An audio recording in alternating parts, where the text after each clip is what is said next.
Olá, seja bem-vindo a mais um Conselho do Perito. Quem é o assistente técnico?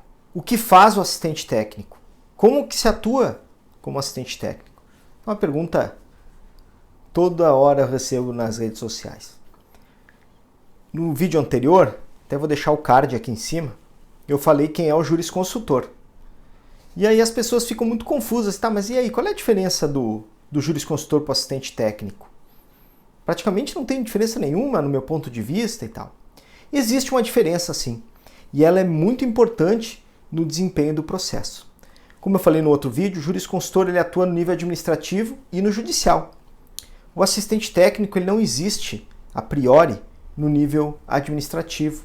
Ele até existe, por exemplo, na lei do INSS, o beneficiário pode se fazer presente com seu assistente técnico, mas ele tem que ser médico.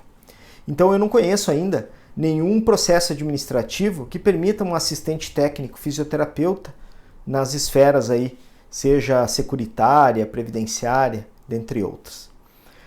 Então o jurisconsultor ele atua ali nesse nível administrativo e judicial. E o assistente hoje, ele está firmado no Código de Processo Civil. E ele atua mais no processo propriamente dito, aquele processo judicial, aquele que está em andamento. E ele pode ser contratado desde o começo, né? Ele começa como jurisconsultor, e aí quando você tem uma perícia, né? Quando a perícia o juiz pede uma perícia e nomeia o perito, automaticamente as partes têm por direito indicar os seus assistentes técnicos. Tá, Douglas, e aí? Tanto faz isso. Não é bem assim. A gente tem algumas... Quando você recebe a capa do assistente técnico, você tem alguns direitos que antes, como jurisconsultor, você não tinha. Principalmente, analisar o processo mais profundamente, estudando mais e se manifestando dentro do processo. Porque quando a parte te indica como assistente, a gente parte do pressuposto que você é de confiança dela. Então o que você falar, você está representando ela tecnicamente. Você está dando a versão técnica de um determinado assunto. Mais especificamente, no nosso caso, nós vamos falar de deficiências estruturais e nas funções, limitações de capacidade, restrição de desempenho, incapacidade de modo geral e também as perícias ergonômicas. Lembrando que o fisioterapeuta ele faz dois tipos de perícia. É a perícia na pessoa ou no local de trabalho. Basicamente são essas duas, na pessoa e no local de trabalho. Então, o assistente técnico, ele desenvolve, então, este trabalho. E eu vou ler para nós aqui, peguei uma colinha, porque a gente, quando vai citar alguma coisa, a gente não pode comer palavras. Então, vamos lá no artigo 466, fala o seguinte, ó, o perito cumprirá escrupulosamente o encargo que lhe foi cometido, independente de termo de compromisso. E o parágrafo 1º diz o seguinte, ó, os assistentes técnicos são de confiança da parte e não estão sujeitos a impedimento de suspeição. Este artigo, ele é sensacional. E esse parágrafo principalmente. Por quê? A lei assegura a presença do fisioterapeuta no ato pericial. Claro que a gente tem que analisar o objeto da perícia. O objeto da perícia é um acidente típico com problema de NR12. Vamos lá, por mais que você seja de confiança da parte, esse objeto da perícia não encaixa muito com a nossa função. Mas você pode estar ali. Por quê? Porque você é livre de impedimento de suspeição. O impedimento e a suspeição, ela cabem ao perito. O perito, ele tem que ser equidistante das partes. Ele não pode nem inclinar para um lado e nem inclinar para o outro. Ele tem que ser no meio. E ele não pode, ele sofre os mesmos impedimentos que o juiz tem de não poder julgar um parente, uma empresa que ele trabalha, enfim, uma série de regras aí que a gente tem. E o perito vai nesse norte aí. Então, quando existem as perícias e a perícia versa sobre a saúde do indivíduo e principalmente incapacidade, nós não temos nenhum impedimento de estar lá. Então, o assistente técnico fisioterapeuta ele pode, mesmo que a perícia tenha sido nomeada médica. A perícia foi nomeada lá, enfim, solicitar uma perícia médica, mas no fundo o juiz às vezes busca nexo causal, extensão do dano, que são coisas que a gente avalia com propriedade e e estamos devidamente capacitados e habilitados para fazer isso, conforme a resolução 466.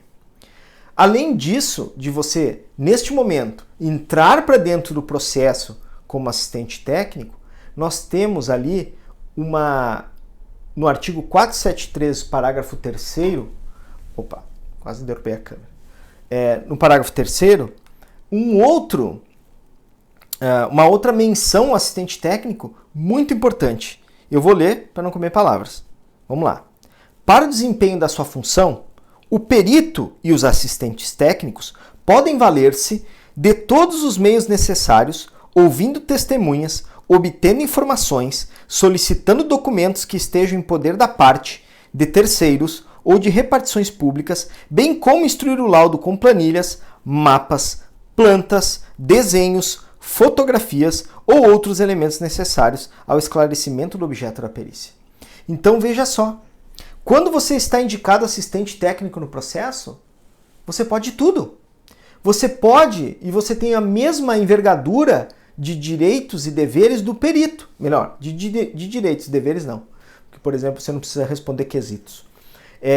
Mas você pode solicitar documentos, você pode peticionar. Solicito que seja juntado aos autos o prontuário do paciente que tem na clínica tal. Você pode. Solicito que a reclamada apresente a análise ergonômica do trabalho do posto de trabalho do reclamante. Posso. Durante a diligência, porque você pode estar lá, e é uma obrigação do perito deixar você participar. Isso também tem um artigo no CPC que diz que o perito deve dar acesso a todas as diligências do processo ao assistente técnico. Você pode filmar o ato pericial, você pode entrevistar as pessoas que tem lá, você pode perguntar aos trabalhadores que estão ali, quer dizer, você pode tudo. Esse papo de que o assistente não pode filmar, o assistente não pode perguntar, o assistente tem que entrar muito e sair calado, não é isso que está escrito na lei. Eu li agora para vocês. Se o perito pode perguntar, eu também posso. Então, o assistente tem poderes que o jurisconsultor não tem. Então, se a parte não te indica no processo, você como jurisconsultor não pode pedir nada. Você pode pedir para o paciente, ele entrega se quiser. Você como jurisconsultor ligar na empresa ou querer peticionar nos autos o pedido de alguma coisa, não acontece. Então, o assistente técnico tem poderes que o jurisconsultor não tem. Então é muito importante que a gente seja indicado no processo. Às vezes acontecem erros que estragam o processo. Você combina com o paciente, você fecha o acordo lá de honorários e o advogado esquece de indicar você no processo. Aí você chega no ato pericial, pega-se lá a ata de audiência ou a petição que indica você como assistente e você não está lá. O perito pode recusar a sua presença. Você é uma pessoa estranha ao processo. Ué, mas não fui indicado? Como é que está aí? Eu, particularmente, como perito do juízo, eu nunca criei caso porque o assistente não está no processo. Sabe por quê? Porque isso é discussão para os advogados. Se o cara devia estar lá ou não está, isso aí é o advogado que vai discutir depois no processo. Eu tô lá, eu sou uma extensão do pensamento do juiz. Eu tô lá para fazer o que ele me pediu.